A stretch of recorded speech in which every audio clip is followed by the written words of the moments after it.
Well, everyone. So I am glad you guys love the Japanese video so far. So this makes me happy. It touches my heart. Now, we're going to talk about the types of bodysuits that you can get when you go to your next tattoo appointment. I'm going to tell you the brief history of Irezumi or Robori, the style of it, and where it came from, the origins of it. So before we get to the history of it, there's variations of the Japanese bodysuit. Now, as you see over here, this is the fully covered bodysuit. I can't pronounce the Japanese names. I'm so sorry. But there is the full covered bodysuit, which means there's no skin showing. Everything, every part of your body except for your hands, your feet, your neck, and your face is not tatted. The only thing it goes from below the collar.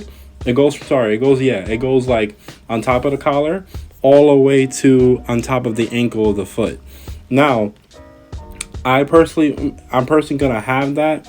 If you see on the far right, so the far right where you see the guy who's fully covered, that's the tattoo bodysuit I'm gonna have. The common most tattoo bodysuit is the split chest. So we call it a split chest.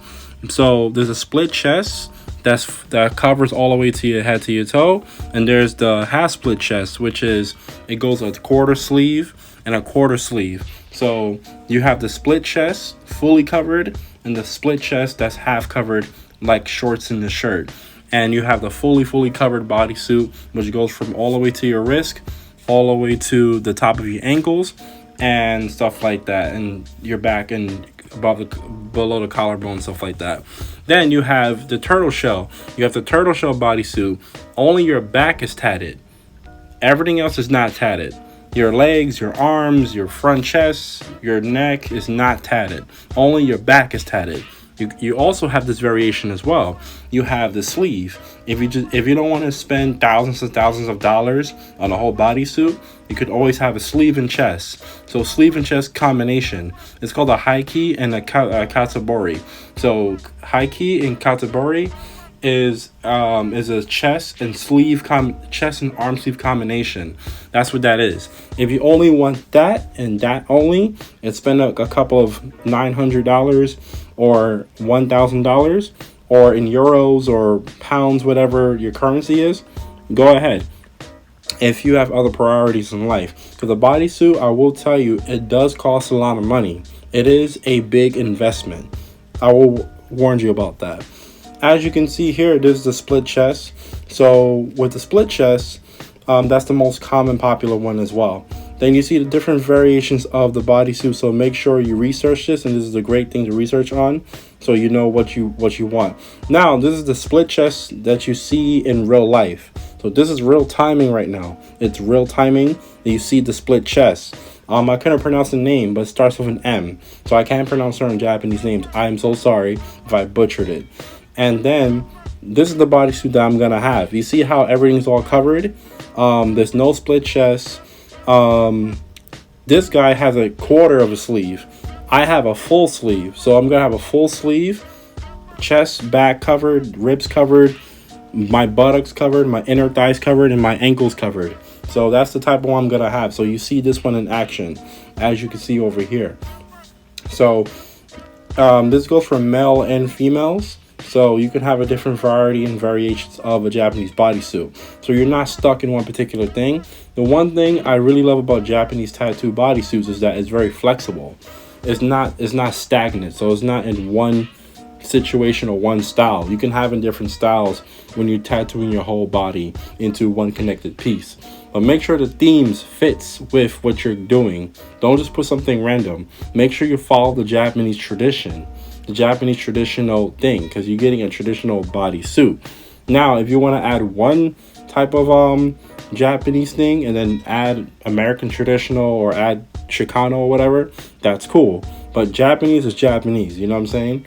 So, as you see the split chest again, I'll be briefly talking about the history of Irezumi, where it came from, and Japanese bodysuit, where it came from, and all that jazz.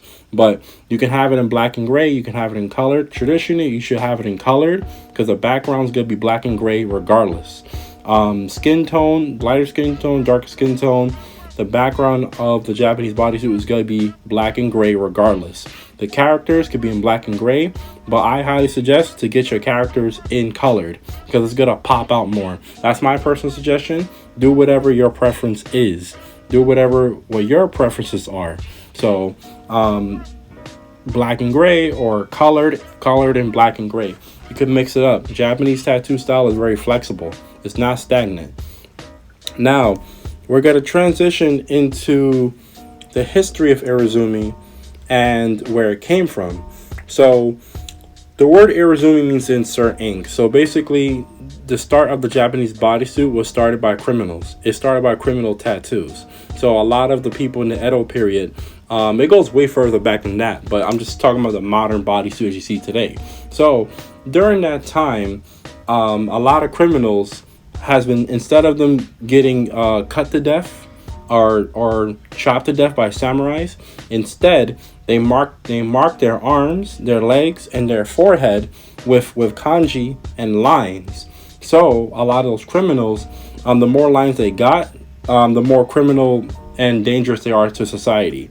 Now, that part being said, when those criminal people and the artists got together to make these modern ukiyo-e prints, as you see the ukiyo-e video, and go check that out as well. Please check that out, because that's where the origin of the modern bodysuits you see today started.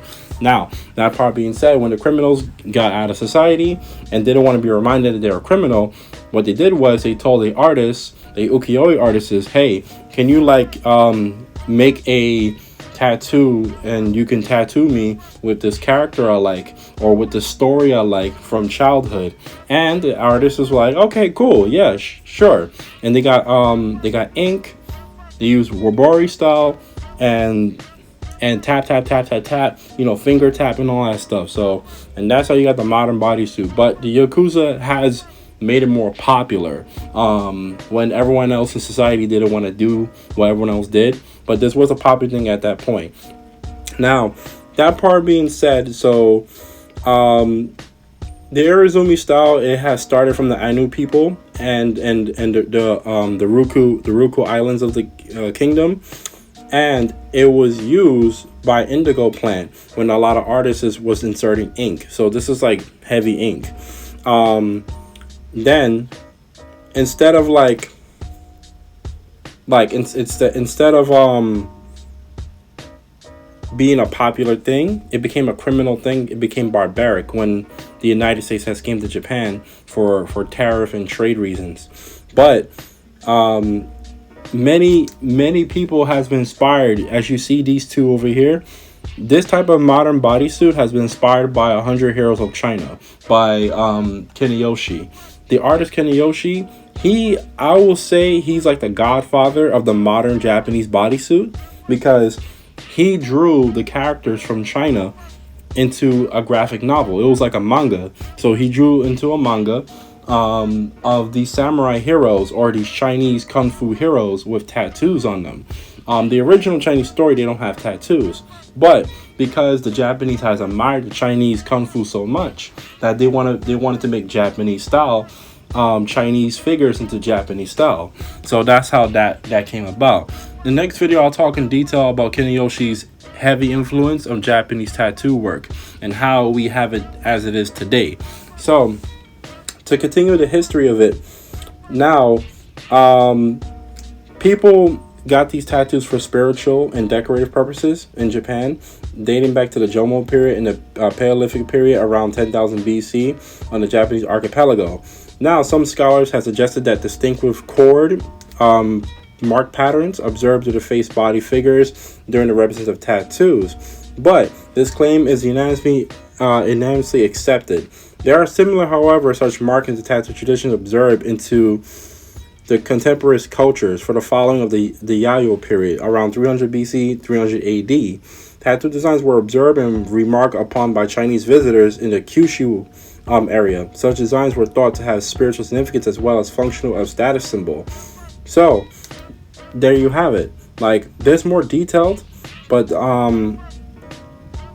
with the modern Japanese tattoo style, like I said from the last video, when World War II has happened, it has been revitalized. but it's been associated with the Yakuza, which I'll talk about their video and how they had a major influence on popular culture and Japanese culture to the whole Western world. Now, the big origins.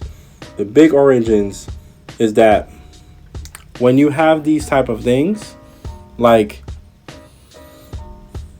it's a long process. So the traditional way is when people tattoo you by hand and not by machine. Have I got personally tattooed by hand? No, but like, I heard it hurts less. But hopefully in my lifetime, I'll get that done. I'll try to experience that. But until then, I can't tell you how that experience is. But therefore, there's different varieties of the Japanese bodysuit. So there's different whole varieties of it, and there's different things to it, and therefore, like, it's very amazing. So it's an amazing thing to have. So it's just very amazing. Now, for those of you tattoo artists who want to become a Japanese tattoo artist, there's like a lot of rules, strict rules and regulations to this, and you have to follow protocol, and you have to study the Japanese culture, study how the characters is, study the stories, because each theme you see on a person's bodysuit, there's a theme, there's a story, there's a mythological, religious significance, there is a personal significance in their culture as well. So there's a whole bunch of significance. So it's not just some random thing that you just tat on. So for example, you wouldn't put a dragon on top of a fire. It wouldn't make sense. The dragon has to come out the fire, go into the water, and come out the smoke and get hit by the lightning. The lightning creates the fire on top of the dragon. That's an example. So Eastern tattooing style is way different than Western tattoo style. I will say that in disclaimer way.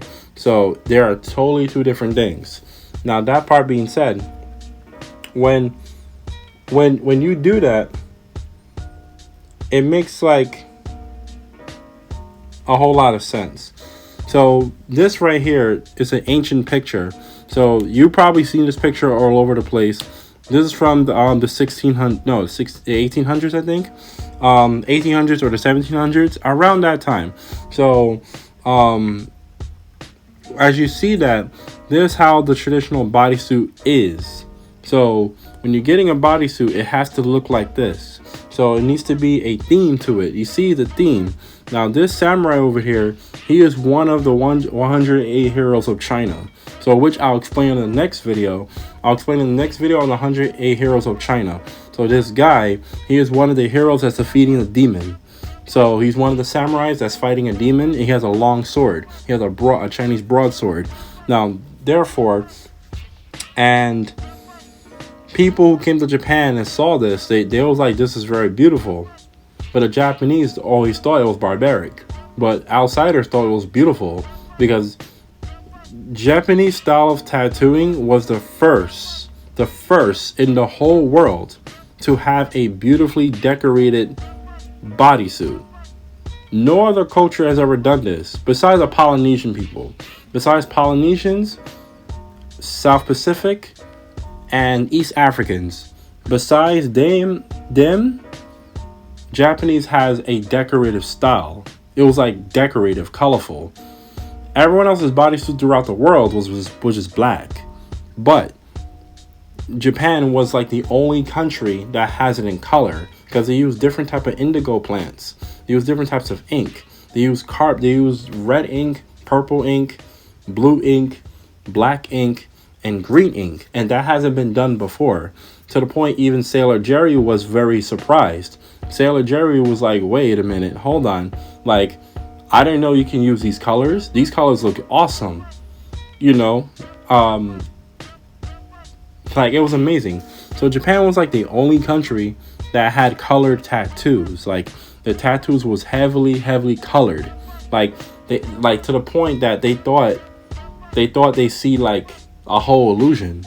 So It's really amazing. So this type of history is so amazing, and it all started the Edo period. But then again, we can trace this all the way back to the Jomon period. We can trace it back to the Jomon period, and then the modern, as you see in this picture over here, the slide over here, is all the way from the Edo period.